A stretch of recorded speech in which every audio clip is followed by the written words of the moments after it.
Hi everyone, welcome back. We've got a brand new story to share with you. So let's begin. My name is Russell.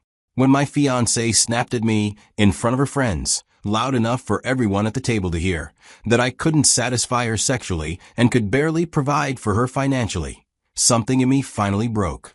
In that single moment, 3 years of ignored red flags and brushed off warnings snapped into focus. I realized I had been planning a future with a woman who saw me not as a partner, but as a service, a resource, a tool. Sabrina and I had been together for 3 years, engaged for 8 months, when she publicly humiliated me. That night, I decided I needed to do something about her behavior. I just didn't expect the chain of events that followed. I'm a senior consultant for a multinational firm based in Chicago. The role pays extremely well, but it comes at a cost. Long hours, constant travel, and high-pressure deadlines. 60 to 70-hour work weeks are normal. I would spend 1 week in New York, the next in Dallas, then jump to the West Coast for another project. My job revolves around complicated operations, corporate restructuring, and fixing problems that companies can't fix themselves. Through my 20s, that career was my entire focus. I climbed the ladder fast, earned respect, and reached a level of financial security that most people my age were still working toward. But my personal life paid the price. I dated occasionally, but nothing stuck. I was always too busy, too tired, or too distracted to build anything meaningful.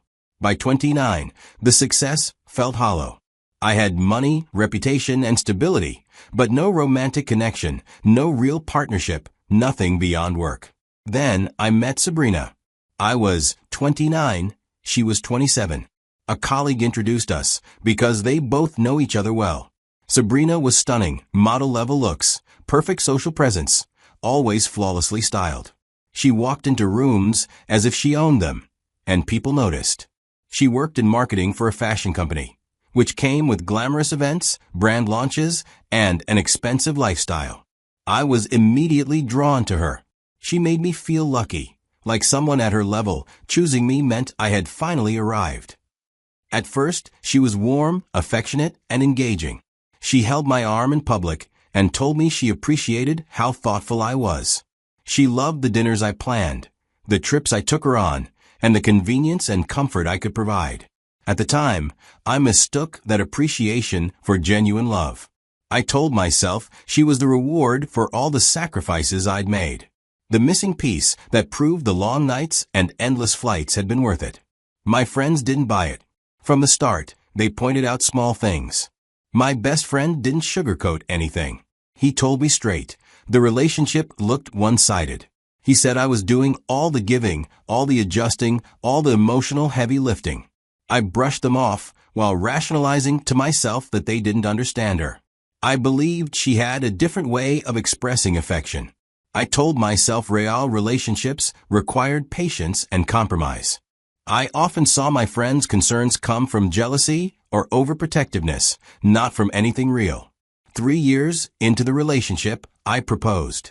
I bought an expensive ring that took a significant portion of my take-home pay, planned a detailed proposal at an upscale restaurant, and Sabrina said yes with excitement. She uploaded engagement photos everywhere. Instagram, Facebook, even Twitter.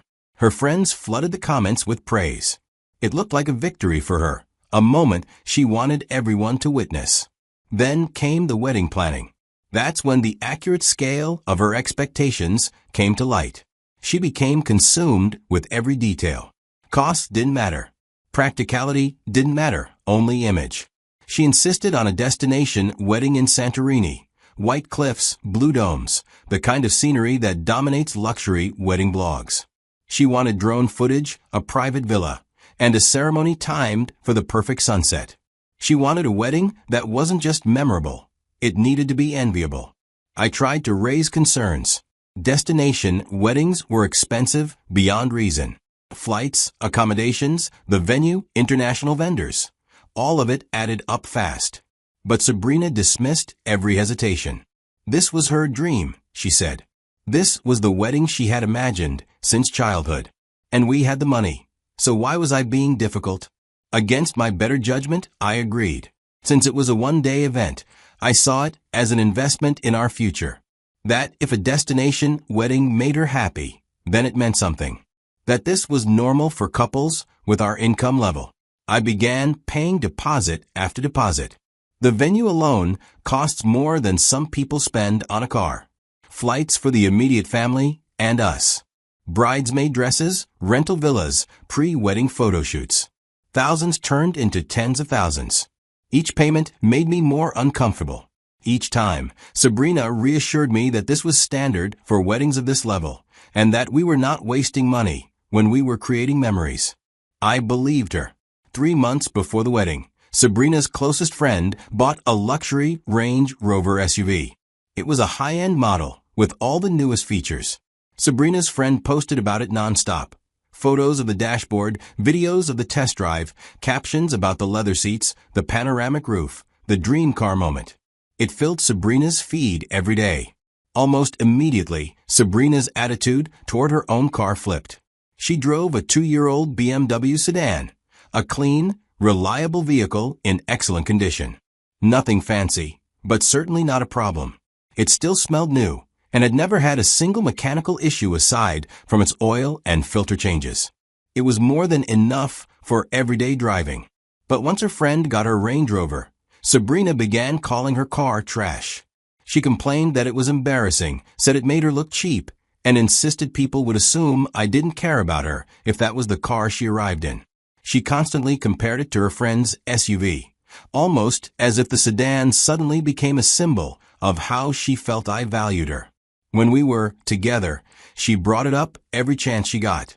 She said she deserved better, and pointed out how her friend's boyfriend must have helped her get a luxury vehicle.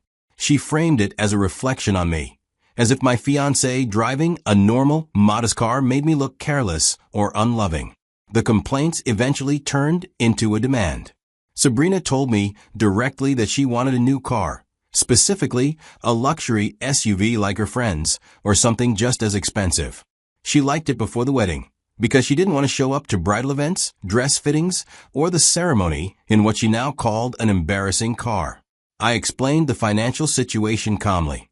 I was already stretched paying for the Santorini wedding, the flights, the resort, the venue, the catering, the photographer, the pre-wedding events.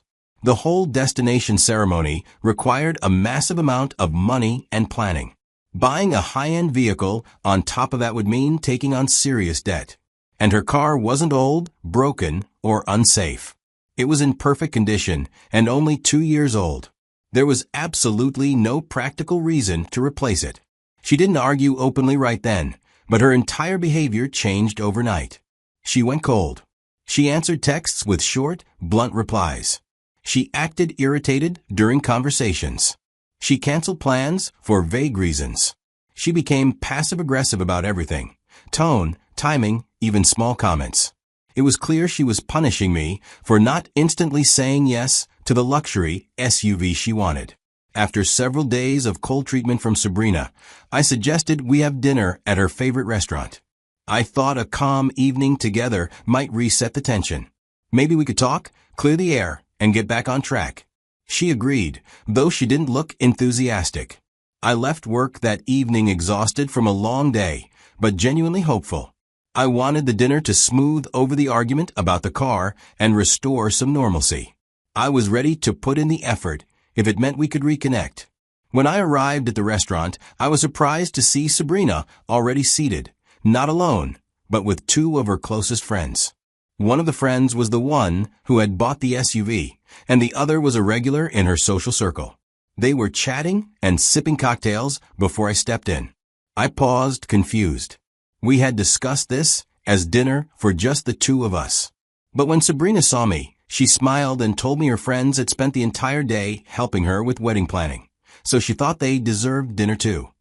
She said it casually, as though I should have simply known they would be joining us. I didn't want to start another argument in public. I greeted them politely, sat down, and chose not to question the sudden change. No point appearing petty when I was trying to fix things. The dinner began with the usual light conversation. At least it was civil. Then Sabrina steered the conversation back to wedding planning. But this time she wasn't reviewing what we had already agreed on. She was presenting entirely new upgrades. More expensive decor, a larger floral package, additional lighting features, a complete photography expansion, and even a premium bar upgrade. She spoke as if these decisions were already approved. I felt my stomach tighten. We had finalized the venue package months ago, after weeks of discussion. Everything had been settled. These sudden upgrades added thousands to an already heavy budget, costs I had already committed to covering. I calmly asked what happened to the original plan. Why were we changing things that had already been finalized? I kept my tone even, careful, not confrontational. The change in her expression was immediate. Sabrina's face stiffened. Her friends went quiet. The temperature at the table shifted. She snapped at me and accused me of being stingy. Said I never cared about her happiness. Accused me of wanting a cheap wedding. Her voice kept rising, feeding off her own anger, as if she needed an audience. I tried to stay controlled. I reminded her of everything I had already committed to, financially and otherwise. I told her we could talk through it calmly, that this wasn't about being stingy, it was about being responsible. She didn't let me finish before saying the sentence that ended the relationship. I guess she was trying to say something that would hurt me, as she claimed I can't even satisfy her, let alone provide for her. The words came out with so much resentment that the entire section of the restaurant went silent. Her friends stared at their plates, mortified. In one public moment, Sabrina declared that I was both sexually and financially inadequate. She erased 3 years of a relationship and 8 months of engagement with one humiliation. She knew exactly what she was doing, and she didn't care. Something inside me shifted. Every excuse I had made for her behavior, every red flag I had ignored, every time I convinced myself that this was love, it all aligned into one undeniable truth. I sat still for a moment, letting the reality settle. Then I exhaled, slow and steady, and raised a hand to signal the waiter. When he approached, I quietly told him I'd like to pay for my portion only. Just what I had ordered and consumed. Nothing else. He seemed unsure, but nodded and took my card. I signed the receipt. Then I stood up. I didn't look at Sabrina or her friends. I simply walked toward the exit. Behind me, Sabrina's voice trembled as she asked, "Where are you going?" I paused at the doorway, turned just enough to look at her, and said one thing, "Away from you." Then I walked out of the restaurant, leaving her in the silence she created. I got in my car and drove home. The entire ride felt like a strange mix of sadness. I was grieving the relationship I thought I had, the version of us I had built in my mind. But underneath the sadness was relief. On the way home, my mind kept replaying every red flag I had ignored over the last 3 years. Every sign had been right in front of me. I had just refused to acknowledge it. By the time I pulled into my driveway, the truth was obvious. I had been in love with her beauty and with the idea of having someone like her. I hadn't been in love with her character. I had looked past her disrespect and selfishness because she was attractive, and because having her made me feel successful. That realization hit harder than I expected.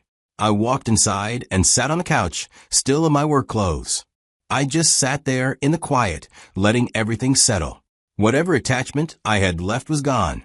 The humiliation at the restaurant had snapped the last thread holding the relationship together. Hours went by. I passed out while still sitting when the doorbell suddenly started ringing. When I opened the door, Sabrina jumped into the house. She had been crying, looking more panicked than remorseful. She jumped straight into apologies. Said she didn't mean anything she said, as she was stressed about wedding planning.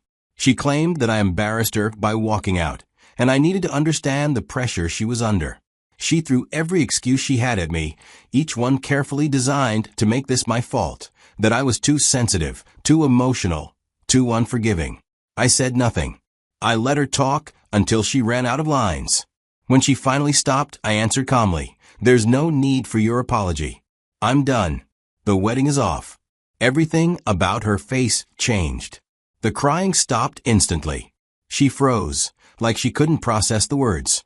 Then she started bargaining. First, she reminded me that the wedding was already booked, that deposits were paid, that her parents would be furious, that it didn't make sense to throw everything away over one argument. She said we could fix it if I acted reasonably. I answered, "You threw it away at the restaurant." Then I told her she needed to leave my house. The conversation was over. The engagement was finished, and there was nothing left to discuss. Sabrina didn't move. She grabbed my arm and kept begging. She said we had been together 3 years. She said she loved me. She said everyone makes mistakes. She asked how I could just walk away like this. I stayed calm. I didn't yell or argue further. I simply repeated that she needed to leave. My voice was steady to show that my decision was final. Then her phone rang. She stepped outside to answer it, telling me she'd be right back. The second she crossed the front door, I closed and locked the door. Then I took my phone, deleted her number, and blocked her everywhere. Through the door, I could hear her voice, muffled but desperate. "Please don't do this. I'm sorry. Just talk to me. Please open the door." I didn't respond. I turned off the remaining lights, walked to my bedroom, and left her outside in the dark. Eventually, she gave up. About 30 minutes later, I heard her car start and drive away. The silence that followed felt heavy. I woke up the next morning feeling drained. The pressure of maintaining that relationship, of constantly trying to meet Sabrina's endless demands, was gone, but the grief remained. Not grief for her, but for the 3 years I'd invested and the future I once believed we were building. Losing that illusion hurt more than losing the woman herself. As I sat there, replaying everything, I realized how much this experience had taught me. I learned that love should never feel like a debt you're endlessly trying to repay. That respect is the foundation of a relationship, not an optional detail. That physical beauty can blind you long enough to ignore the truth about someone's character. And that I'd saved myself just in time from a marriage that would have crushed me. I made a vow to myself. Never again confuse entitlement with affection. Never again ignore obvious red flags because someone is attractive. And never again allow myself to be publicly humiliated by someone who claims to love me. There are lessons in situations like this, and I'm willing to acknowledge them. I learned that public humiliation exposes what private conversations hide. Sabrina's comments at that restaurant weren't sudden. They were the true feelings she had carried for a long time. The fact that she felt comfortable expressing that contempt in front of strangers showed exactly how low her regard for me had become. The mask didn't slip, it fell off completely. I learned that my friends' warnings deserved more respect than I gave them. My best friend and others had seen exactly what I had refused to see, a one-sided relationship built on imbalance. Their concerns weren't jealousy or overprotectiveness. They were accurate observations I had dismissed because I didn't want to accept the truth. I learned that no amount of spending can create genuine love. The destination wedding I planned, the lifestyle I gave her, the constant gifts, none of it made her value me. To her, those things were the bare minimum, not acts of commitment. Trying to buy her affection was pointless because real love isn't a transaction. I learned that walking away at the first clear sign of disrespect is necessary. There was no need to analyze, argue, or seek her side of the story. A public announcement of my supposed inadequacy was reason enough to end the engagement immediately.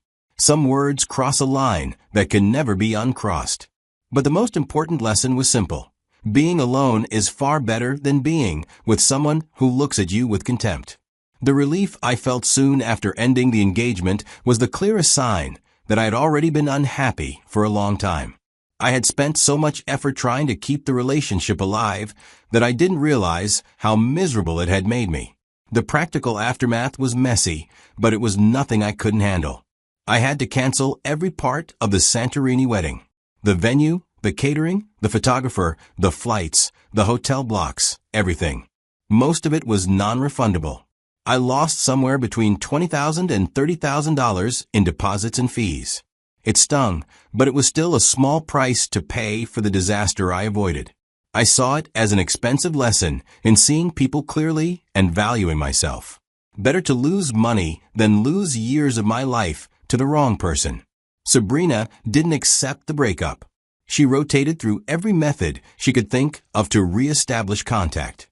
When I blocked her number, she texted me from friends' phones.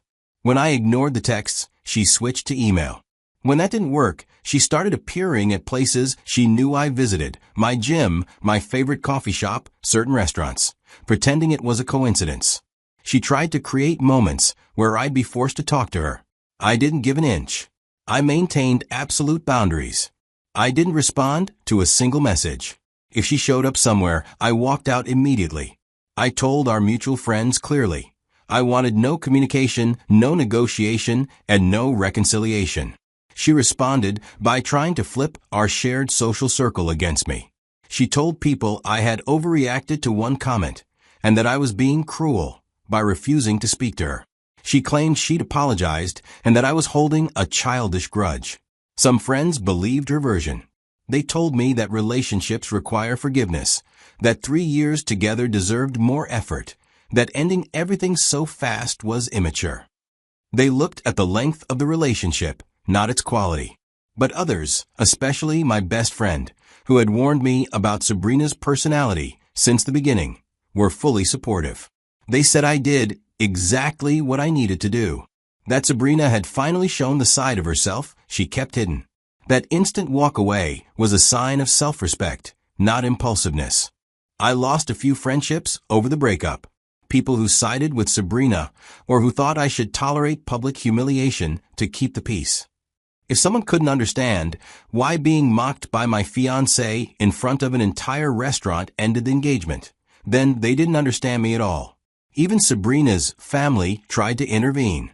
Her mother called, saying Sabrina was heartbroken and had simply made a mistake under stress. She talked about how both families had been looking forward to the wedding, how everything could be fixed if I just talked things out. She pushed guilt, tradition, and emotion, all the usual tools. I stayed polite but firm. I thanked her for reaching out and acknowledged that the situation was painful, but I made it clear that the decision was final. There was nothing to discuss or reconsider. The social fallout lasted a few months. I saw Sabrina occasionally, but I kept my distance, nodded if necessary, but never engaged. I don't know what happened to her after that. And I don't feel anything about it. She's living according to her values. I'm living according to mine. I still think about that evening at the restaurant. One moment destroyed 3 years of effort and 8 months of wedding planning. But that same moment also saved me from a lifetime of emotional exhaustion, constant performance, and the feeling of never being enough. It freed me from a marriage built on appearances and quiet contempt disguised as love. Thank you for watching.